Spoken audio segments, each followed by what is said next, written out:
Veterans, of course, are on the front lines of the government shutdown, fighting against the barricades at war memorials dedicated to their service. And right now, veterans are carrying the blockades and the gates from some of those memorials to the White House. Peter Ducey live on the National Mall where the action is happening now. Peter?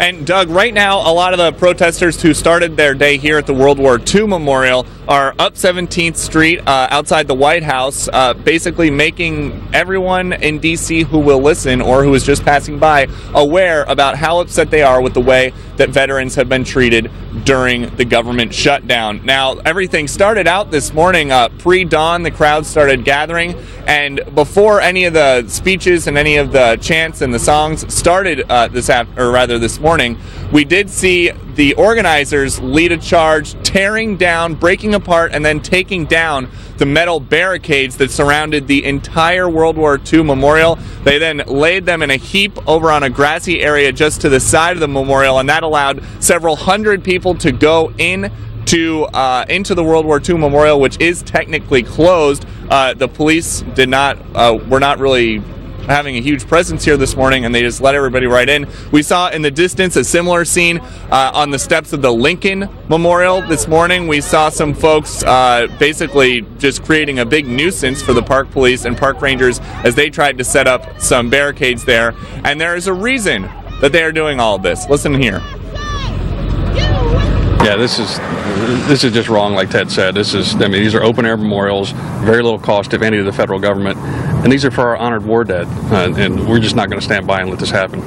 And what do you both hope to see happen after today's rally? I'd like to see the politicians get their acts together and quit punishing the citizens. Veterans of many wars gathered here today, and I did have a chance, I had the honor to speak with one World War II veteran who told me what the big turnout today at this memorial means to him. Never expected this to happen.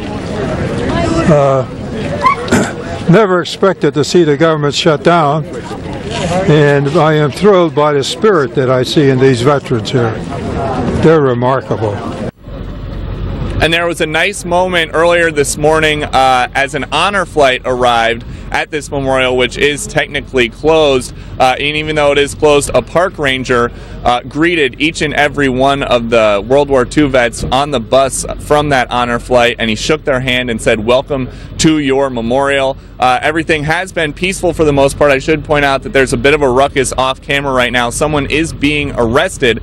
We don't know for what. We don't know if they are in any way involved in this, but we see several different agencies right now. It looks like the park police and some Secret Service who have a man in custody right now. So if we hear anything about any possible charges or what he's being accused of, we can bring that to you later on. Peter, is it possible to swing your camera around real quick that we can get a shot of that? Can you do that? Yeah, we can take a shot over here. Yeah, take a real we're quick, staying live, so you can see there's a big crowd here. They've got a couple different vehicles here.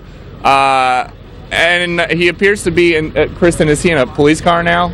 The man? I believe it's a SWAT vehicle. So they've got the man in a SWAT vehicle right now, and we don't really know anything else right now. Okay. The officers are just milling about. There didn't seem to be any kind of impending danger because they did not clear out the crowd here. They never tried to move us back or keep us away from him. So we don't know if he was here. It seems like most of the people who were here this morning have since moved on. A lot of the crowd that is here right now is for one of those honor flights and just a normal Sunday Peter, afternoon crowd. Thanks very much for that. If that amounts to anything, we'll try to get back to you. Thank you.